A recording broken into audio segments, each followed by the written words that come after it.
savez qu'à Charmois, c'est une zone fortement inondable.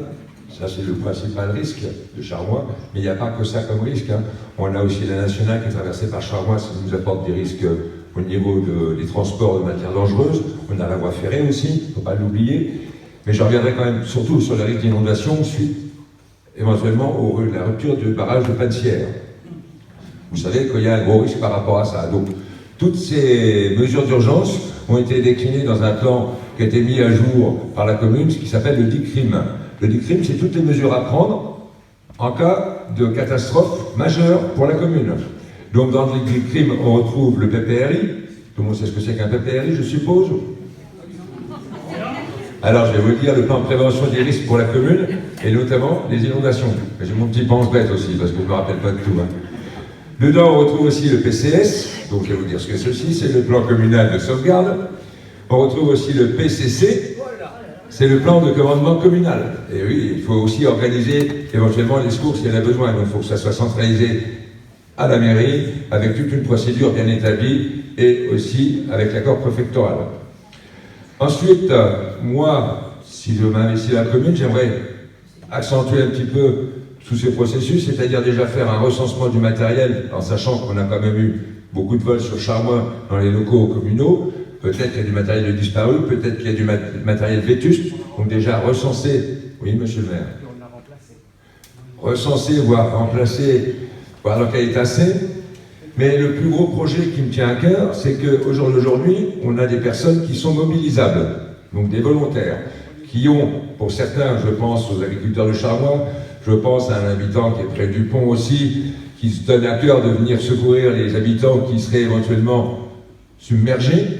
Donc, dans ce but-là, j'aimerais que tout le monde soit acteur du plan de secours, c'est-à-dire que j'aimerais organiser des exercices pour savoir, en partenariat bien sûr avec le SDIS, pour savoir qui fait quoi, pour que tout le monde trouve sa place, qu'on n'ait pas à dire « moi je vais là-bas » alors qu'il y a déjà une personne, parce que des fois c'est dans l'urgence qu'on intervient.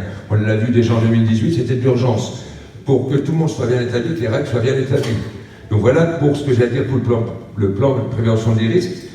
Et je voudrais parler 2 mots sur la vigilance citoyenne. La vigilance citoyenne, beaucoup d'entre vous disent « ça sert à rien ». Eh bien, détrompez-vous. Depuis qu'il y a la vigilance citoyenne à Charmois, les vols ont été divisés par 2. C'est quand même bizarre. Je pense quand même que ça a quand même une incidence.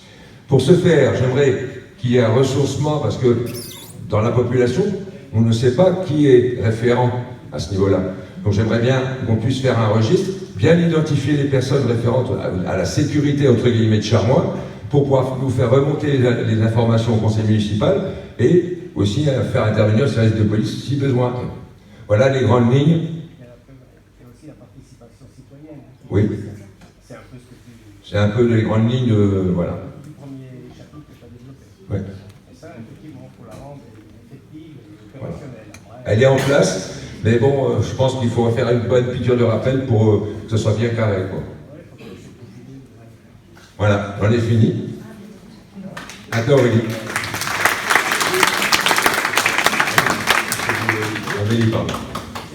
On a parlé de la... Il y a une forme de solidarité dans tous ces éléments de prévention qu'on a mentionnés, sous un angle un peu plus, je dirais, social et intergénérationnel. Les difficultés, ça ne touche pas que les grandes villes, ça touche aussi nos villages. Et c'est pour ça qu'on y porte un intérêt particulier et qui nous semble important. Je vous ai parlé de l'accueil tout à l'heure, mais vraiment... d'être présent, d'accueillir et de pouvoir écouter les difficultés de nos concitoyens. C'est avant tout une valeur collective pour que chacun soit bien dans le village, pour mieux vivre ensemble. C'est donc un comportement qu'on peut avoir au quotidien, chacun dans sa vie quotidienne. On a parlé des associations, le dynamisme associatif contribue aussi à cette forme de solidarité et de bien vivre ensemble. Derrière, c'est l'idée de prévenir l'isolement ou de lutter contre le repli sur soi, qui peuvent arriver partout, y compris dans nos villages. Il y a déjà des choses qui existent, il y en a beaucoup, il faut les poursuivre. Il y a toutes les initiatives auprès de nos aînés, on poursuit les dîners des anciens. Il y a récemment eu Active Santé, il y a d'autres choses. Il y a la continuité du CCAS pour écouter, orienter nos concitoyens lorsque malheureusement un accident de vie, une difficulté se présente. Alors, il n'y a pas d'angélisme derrière ça, il n'y a pas l'idée de se substituer aux institutions non plus, plutôt un enjeu d'orientation, d'écoute, dans la continuité de ce qui peut exister. On pense peut-être qu'il y a des modalités qui peuvent évoluer un petit peu, il peut y avoir des permanences, mais ça peut être aussi aller auprès des personnes plus isolées sur la base de rendez-vous. Enfin, ça peut être une continuité, mais peut-être avec quelques évolutions tout de même. On a un certain nombre de compétences, et je regarde en particulier Isabelle, au sein de l'équipe en la matière, et l'idée c'est vraiment de pouvoir s'y appuyer et poursuivre. Ce qui est intéressant aussi dans la notion de solidarité, c'est pas que la solidarité qui vient de la commune, je dirais en euros selon rétribution.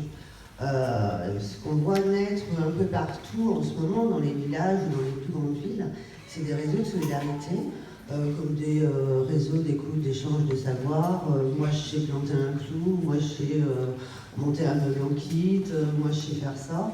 Moi, je sais pas, j'en aurais besoin, mais qui pourrait m'aider sans faire appel à quelqu'un, SOS dépannage, qui peut être un coût astronomique pour un service rendu, des fois très très léger. Ce qu'on trouve intéressant, ce serait de pouvoir développer un petit peu cette bourse d'échange entre personnes, ou le prêt d'une perceuse plutôt qu'aller en acheter une. Et ça, c'est un travail de longue haleine qu'il faut suivre, qu'il faut recenser, et après c'est porté par tous dans une commune, c'est pas que 3 à 4 personnes, parce que ça peut pas vivre. On a réfléchi aussi à des choses. On a des enfants dans l'équipe grandissant à peu près du même âge. On est 3 à avoir des enfants qui ont suivi le même cursus dans la même classe. On est quelques jeunes parents. Voilà, qui envisagent pour certains de dire quand je serai plus grande, je pourrais faire du babysitting. Ouais, mais bon, le babysitting, ça peut faire peur aux jeunes parents de confier son enfant à un jeune qu'on ne connaît pas.